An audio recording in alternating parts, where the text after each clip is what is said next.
बहुत टाइम से राजनीति से दूर रहा था। अराउंड 2 साल मैंने किसी भी पार्टी का दामन नहीं पकड़ा हुआ था। पिछले 2 सालों में मैंने सभी पार्टियों को वॉच किया, सभी लोगों की वर्किंग देखी, लोग क्या काम कर रहे हैं, कौन सी पार्टी किस रीति नीति पे फॉलो कर रही है, कौन सी पार्टी है कि जो सिर्फ समाज का ध्रुवीकरण कर रही है धर्म के नाम पर। कुछ पार्टियां ऐसी हैं कि जो सिर्फ अपने अपने लोगों का ख्याल रख रही हैं। एक आम आदमी पार्टी ऐसी मुझे नज़र आई जो आम आदमी का ख्याल रखती है। एक आम आदमी जो सिर्फ एक चप्पल पहनता है उसके लिए भी वो मूलभूत सुविधाएं दी जा रही हैं जो कि एक हेलीकॉप्टर में हवाई जहाज़ में घूमने वाले व्यक्ति के लिए दी जा रही थी। एक आम जनमानस को वो सब चीज़ें मुहैया कराई जा रही हैं जो कि एक बड़े तबके वाले को ही मिलती थी। तो बहुत सारी चीज़ें इनसे प्रेरित होकर मैंने आम आदमी पार्टी का दामन पकड़ा है। और सबसे बेस्ट पार्ट जो मुझे लगती है इस पार्टी की कि ये यूथ को बढ़ावा देते हैं, यूथ को आगे लेके आते हैं, यूथ की बात सुनते हैं। दूसरा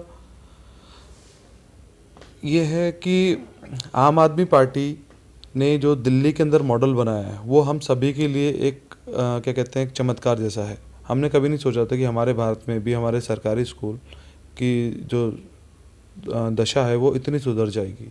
दिल्ली के सरकारी स्कूलों को देख के लगता ही नहीं है कि वो सरकारी स्कूल है। और वहाँ की जो चिकित्सा सेवाएं हैं, गली गली मोहल्ला क्लिनिक हैं, उस मोहल्ला क्लिनिक के अंदर आप वेंटिलेटर है, आप समझ सकते हैं, आईसीयू है, वेंटिलेटर है, एक्सरे कराने की मशीन्स हैं। तो इतना हाईटेक अगर मोहल्लों के अंदर हो गया तो आप सोचिए हॉस्पिटल्स के अंदर कितना हाईटेक होगा। दिल्ली एक ऐसा राज्य है जिसके अंदर सबसे पहले कोरोना पे रोकथाम लगाई गई, जिसके पास कोरोना के लिए एक पर्याप्त मात्रा में मैं कहता हूँ साधन संसाधन थे जिससे कि कोरोना रोका जा सके। सर क्या जैसे आपने एक बिल्कुल ग्राउंड लेवल से जुड़ के एक आम कार्यकर्ता बन के एक महामंत्री के पद तक मैंने काम किया है। मैंने ये देखा है कि मेहनत हम करते हैं और फीता काटने बड़े लोग आते हैं। मतलब मेहनत एक ग्राउंड पे लेवल के लोगों की रहेगी और फीता काटने को उनका बड़ा नेता आएगा। ये सभी पार्टी की रीति नीति रही है। जितने में अब तक आप कांग्रेस ले लो, बीजेपी ले लो, समाजवादी ले लो, यूकेडी ले लो, मतलब अब आप सोचो ना, एक आम आदमी का श्रेय बड़ा नेता ही हमेशा क्यों ले? हमेशा बड़े नेताओं पे ही लोग और पार्टियां दाव खेलती हैं। आम आदमी पार्टी एक वो सिंगल ऐसी पार्टी है जिसको परख है कि किस आदमी को आम आदमी में से चुनना है। एक आम आदमी को चुनाव लड़ाते हैं ये लोग, एक आम आदमी को रणभूमि में उतारा जाता है और ऐसे दिग्गज के सामने उतारा जाता है जो कि 10-10 साल, 20-20 साल, 30-30 साल से राजनीति में सक्रिय रहे हैं और बड़े बड़े पद पे अनसीन है। कोई कैबिनेट मिनिस्टर है, कोई एमएलए है।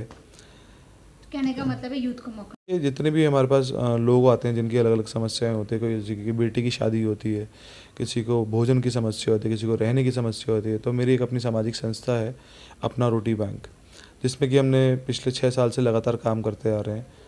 और इस कोरोना काल में तो हमारी संस्था ने, मैं कहता हूँ कि बहुत काम किया, जितना हम दिन रात में हो पाए हमने वो काम करा। और रोडों की समस्या है हमारे क्षेत्र में, कुछ जगह रोड टूटी रहती है, वहाँ पे मैं अपने आप खुद वहाँ मलबा डलवाया, कुछ रोडें हमने खुद बनवाई हैं।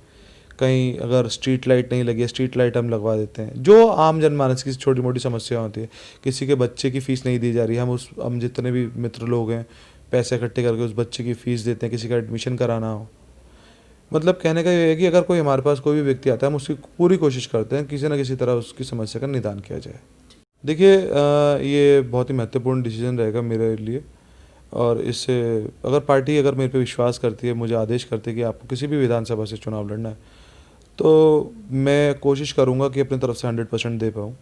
और मुझे पूरा विश्वास है कि जनता का समर्थन हमें मिल रहा है। जिस तरह जनता हमें सपोर्ट कर रही है, इस तरह हमें यूथ सपोर्ट कर रहा है। इस आगामी चुनाव 2022 में हम 1000% आम आदमी पार्टी की सरकार बनाने जा रहे हैं। और रिक्वेस्ट भी मैं सभी से करूँगा कि एटलीस्ट एक विकल्प के रूप में देखा जाए, क्योंकि हमने 10 साल कांग्रेस को देखा, 10 साल बीजेपी को देखा, हमारे हाथ में दोनों में से कुछ नहीं मिला। तो यह है कि अगर कुछ डेवलपमेंट, कुछ बदलाव हम कर पाए आम आदमी पार्टी को लेकर, तो ये हमारे उत्तराखंड के लिए सौभाग्य की बात होगी। सर पार्टी तो मैं बिल्कुल उनके सामने एक हाथी और चींटी की लड़ाई है, ठीक है। मैं तो बहुत छोटा हूँ, लेकिन मेरे पास अपने उत्तराखंड के लिए एक विज़न है कि हम उस विज़न पे काम करेंगे ताकि हमारे उत्तराखंड को, मैं अब सिर्फ अपनी धर्मपुर की विधानसभा की बात नहीं कर रहा हूँ, मैं पूरे उत्तराखंड की बात कर रहा हूँ। उत्तराखंड के अंदर हम वो रेवोल्यूशन लेके आएंगे, वो क्रांति लेके आएंगे जिससे कि जो आज तक उत्तराखंड में नहीं हो, जो सबसे मेन समस्या युवाओं के लिए बेरोजगारी है, हमें उस पर काम करना है, उस पर ध्यान देना है। रोडों की समस्या पे गांव-गांव तक रोड पहुंचेगी, गांव-गांव तक जन वो सुविधाएं पहुंचेंगी जो उनके जिसके वो असली हकदार है। ठीक। विधानसभा में रहता हूँ, मेरे यहाँ मेरा बचपन है, यहाँ से मैं पला पड़ा हूँ, यहाँ मैंने अपनी पूरा जीवन अपना यही जन सेवा में दिया है, यहाँ के लोग मुझे प्यार करते हैं। तो मैं, अगर मेरी कोशिश रहेगी कि अगर मैं चुनाव लड़ूँ और पार्टी आदेश दे, तो मैं धर्मपुर विधानसभा से चुनाव लड़ना चाहूँगा। यहाँ दो दिग्गज ऐसे हैं कि जो कि विनोद चमोली और